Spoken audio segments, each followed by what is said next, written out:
জীবন সে তো এক অদ্ভুত যাত্রা। যতবারই ভাবি সুখের পালক ছুঁয়ে দেব, ততবারই যেন সে হাত ফসকে দূরে চলে যায়।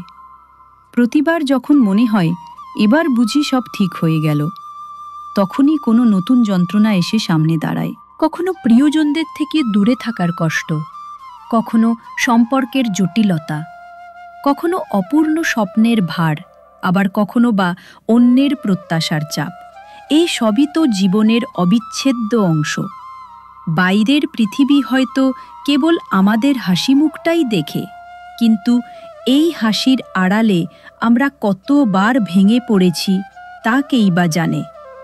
মাঝে মাঝে মনে হয় ভাগ্য যেন ইচ্ছে করেই আমাদের পরীক্ষা নিচ্ছে। যতবারই আমরা নিজেদের সামলে নিই, ততবারই নতুন কোনো কঠিন পরিস্থিতি হাজির হয়।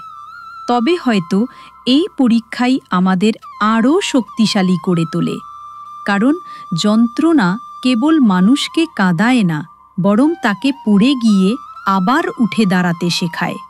সম্পূর্ণ সুখ হয়তো কেউই পায় না, কিন্তু যে মানুষ ভাঙা টুকরো সুখগুলোকে নিয়েও বাঁচতে শিখে যায়, সেই তো সত্যিকারের অর্থে জীবনকে বুঝতে পারে। সে তার কষ্ট লুকিয়েও হাসতে পারে এবং অন্যদের মনে আশার আলো জ্বালায়। একবার ভাবুন তো, সেই মানুষটার কতটা সাহস থাকে যে রোজ ভেঙে পড়েও আবার নতুন করে উঠে দাঁড়ায়। এই অদম্য শক্তি আমাদের বিশেষ করে তোলে। সুতরাং জীবন যদি বারবার তোমাকে আঘাত করে, তাহলে সেই যন্ত্রণাকে তোমার দুর্বলতা হতে দিও না। একদিন এই কষ্টই তোমার পরিচয়ে পরিণত হবে। মনে রেখো, যন্ত্রণা হয়তো কখনো পুরোপুরি শেষ হয় না, কিন্তু মানুষের ভেতরের সাহস প্রতিটি যন্ত্রণার চেয়ে অনেক বড়।